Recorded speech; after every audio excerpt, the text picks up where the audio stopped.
welcome back to my channel. So here we are back with the Js550. So as you can tell, we're having another video about this jet ski, which I posted a video earlier about it having an issue where the starter wouldn't turn, or it would turn really slowly, or only without the spark plugs. So I went ahead and I have a Js440 that runs, and I swapped over the e-box, I swapped over a few other things, and nothing made a difference. And like I said, the battery is brand new. I even have a 880 cold cranks from my boat, and I jumped it, and it didn't do any difference at all, like zero. So then I went ahead, I took off the starter, and I swapped it. But before that, I changed the starter. I thought the starter buttons would have a problem with it, so I went and used that starter off that ski. That didn't change either. So basically I swapped all the wiring and nothing really changed. I changed the ground wires, added other wires, and basically changed, and that didn't make any difference. So I went ahead, took that starter off, put it in here, and boom, just like that. Click of a button, just like this. Check it out.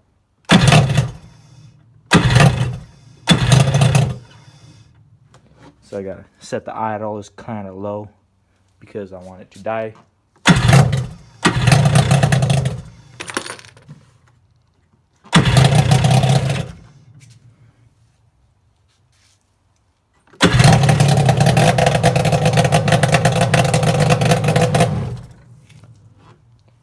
Anyways, pretty much that's what it is. And as you can tell, it's having a lot of smoke because prior to this, without the spark plugs, I was pumping and priming. I dumped probably so much fuel into the engine, and probably that's what happened to the water box. As you guys can tell, that thing just went kaboom. It blew up so bad it made a freaking noise that was crazy loud. Check it out. It even blew up the freaking hood area where the pole connects to, where the gas thing area comes out. It done tore it up right here. I don't even know if it's possible to fix, but it shot crack lines way up through here, and through here, through the nose, and just basically around this whole thing. We are planning to repaint this thing anyways, but with this happening, I don't know. But we'll see. When I push the pole around, you can see it's flexing everywhere. Well, of course, with this amount of stress that just happened, and the amount of explosions, it just took a bite, dude. It blew it out. Anyways, so I took off the starter that was on here, and then I swapped it over to my ski to check if it's exactly the starter. Put it in there, boom, wouldn't even start. It just clicked and it was like brook, brook, barely rolled over. So then I was like, man, I'm gonna try to rebuild that thing, clean it out. So I did, and I did. I rebuilt it, and check it out. This is the ski that's on this one. So let's go hit the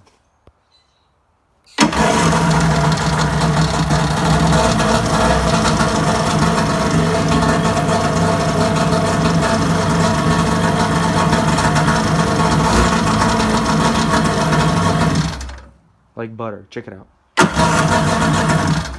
Almost even better than the one that came from there to here. So I took that the starter off, and then this is going to be an example. This is from my JS300, or from the SX300. Similar concept, but I'm going to explain what I did to actually check this starter out.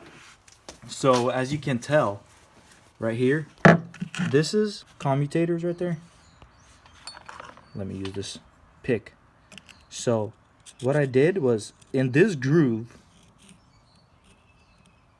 I used a flathead screwdriver, and I basically went in there and I cleaned everything out. I literally just went and just cleaned it out, scraped it out, made sure there's no dirt, no grime or anything.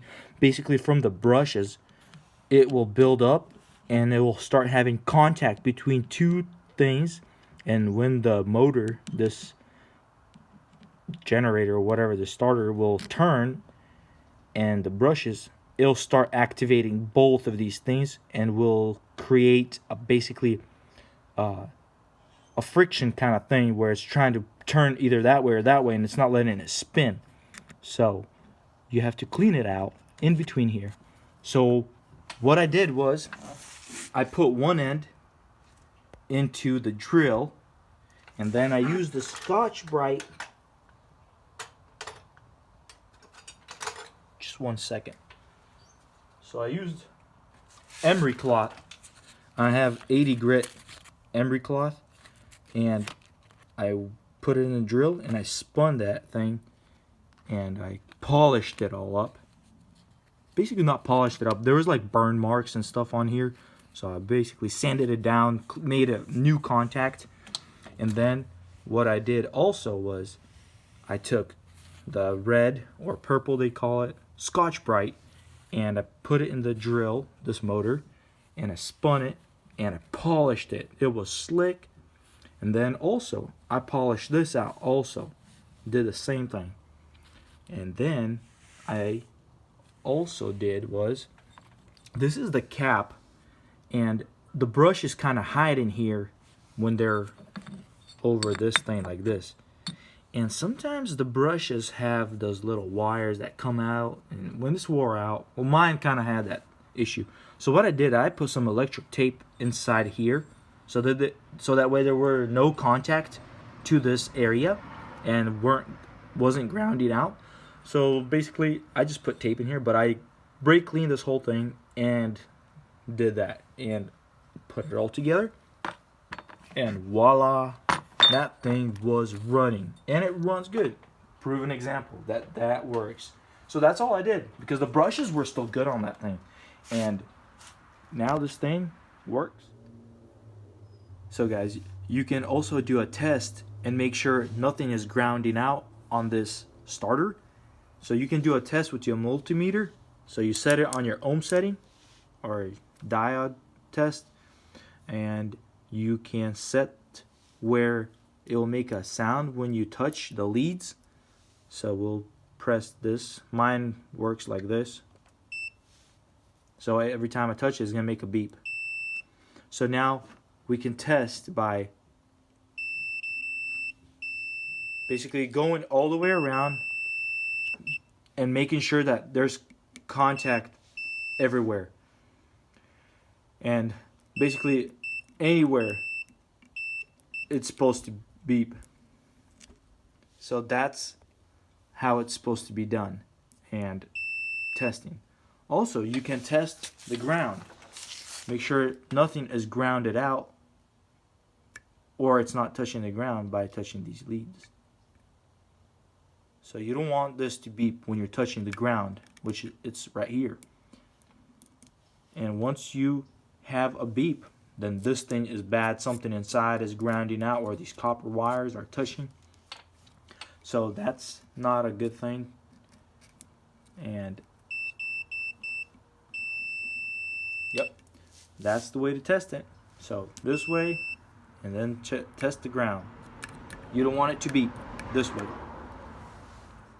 And this water box, we did gut it out and taped it, glued it back up, and as you can tell, it blew up in a whole different spot.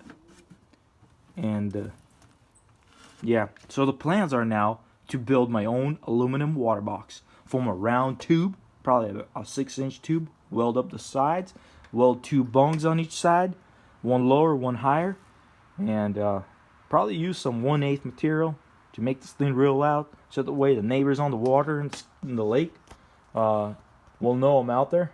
usually just ride for about 45 minutes and I'm done.